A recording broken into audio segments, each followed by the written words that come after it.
Hi, I'm Phnom. Hi, I'm Mardis. And today we're going to talk about the future of humans.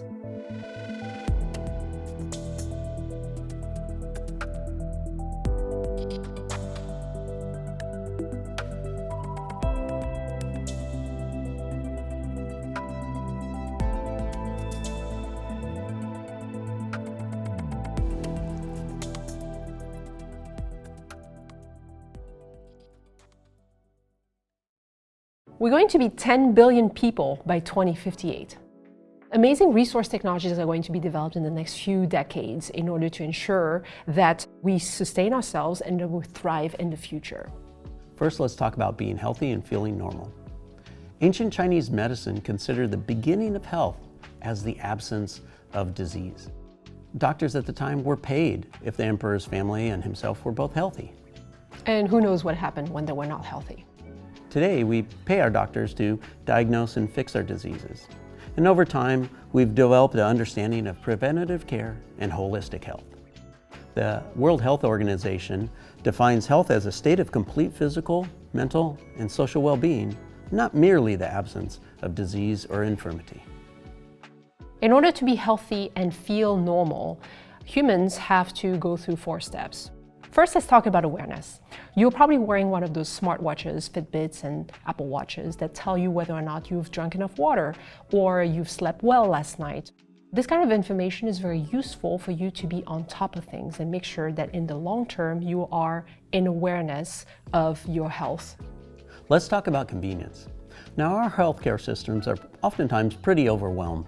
How quickly can I see the doctor if I do have an emergency? Sometimes we have to travel hours. In remote locations, maybe it's even days. What happens when we introduce technologies that help diagnose these conditions remotely?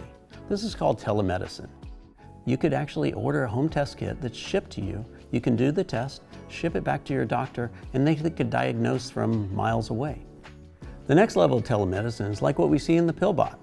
It's not your traditional pill. It actually is kind of like a small submarine. It's got propellers and a camera, so it can move around in your body and start to understand what's going on. But this is all being controlled remotely by a doctor with a game controller. They can start to prescribe the right actions. Do they need to come into the hospital immediately, or do they need to take a drug? This is the future of telemedicine. The future of being healthy and feeling normal is about empowerment. Nobody wants to depend on a family member or caretakers to open a box or use a product. What we really want to do is to bring normalcy and independence to the people who otherwise wouldn't have it. And one of the examples that we have here is the Kala Health wearable that we designed here at Nonfiction. Every aspect of the design, from opening the box to putting on the watch to controlling the level of tremors and then charging the product, has been designed so someone with severe tremors can do it by themselves. Let's talk about personalization in healthcare. We think about closed-loop systems, and we've certainly designed a number of them here at Nonfiction.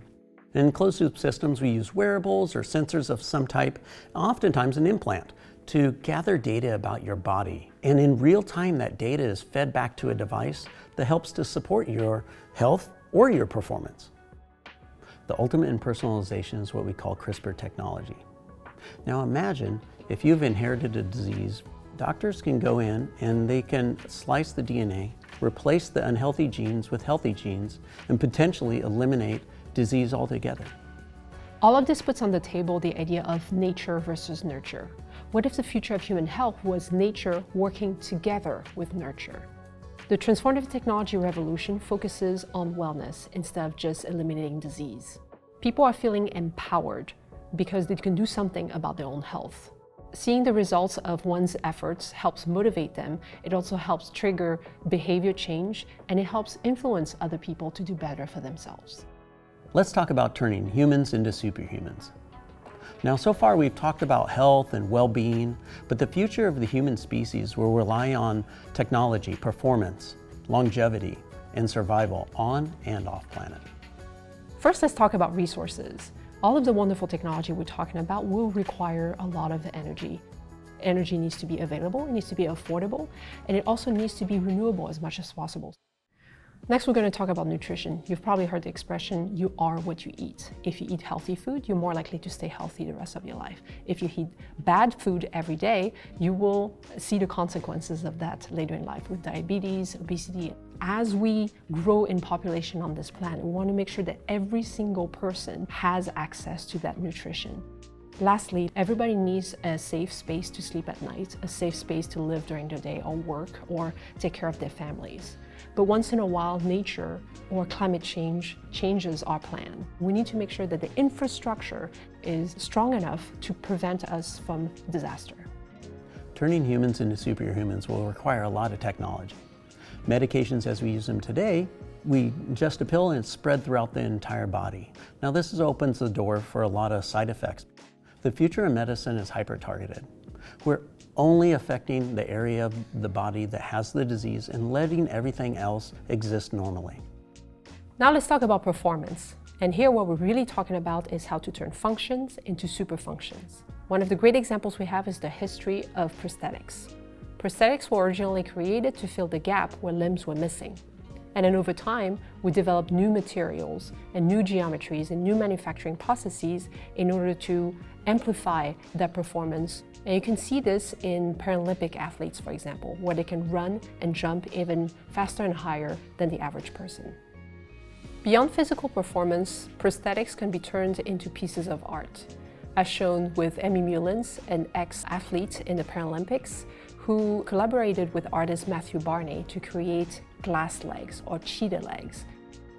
Another incredible thing that's happening in the world of prosthetics is the connection between the mind and the human body. You can think that you're moving your arm and moving your fingers and then grab onto an apple or someone's handshake, and it can happen. You are no longer limited to the pre-programmed movements that an engineer has created for you. Think about the whole body. Can we develop a prosthetic for that? For instance, Sigourney Weaver, she jumped into an exoskeleton to battle for her life against aliens. Now that was sci-fi, right? But it gave her performance and strength and agility that she didn't normally have. Apply this technology to industrial settings, and now workers can be stronger, they can be more efficient, and they can prevent injury. Now let's talk about longevity. This is the idea of adding years to our lives while staying healthy much longer.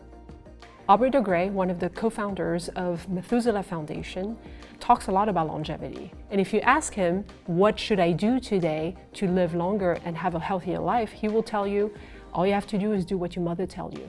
Reduce stress, you have to eat well, you have to sleep well, you have to make sure that you're challenged once in a while, and that's pretty much it. You can also take inspirations from the blue zones, which are places all over the world where there's a concentration of centenarians. And these places have a lot of things in common. Like, these people move their bodies their whole life. They have a plant-forward diet. They live in supportive communities.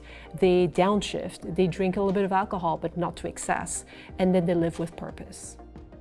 Let's talk about survival on and off this planet. Living in space is really hard. Our bodies are not designed to thrive in microgravity, being exposed to dangerous levels of radiation, or being isolated from humans and nature. In the future, people will travel in space the same way they're traveling aboard an airplane today. And then over time, we'll travel farther and farther in the solar system, perhaps settling on places like Mars. But for that to happen, we need to reproduce. One of the current technologies we can look into is ectogenesis. Ectogenesis is the idea of growing a fetus in a sac instead of the mother's womb. And this has been done on mammals like sheep so far and has been successful.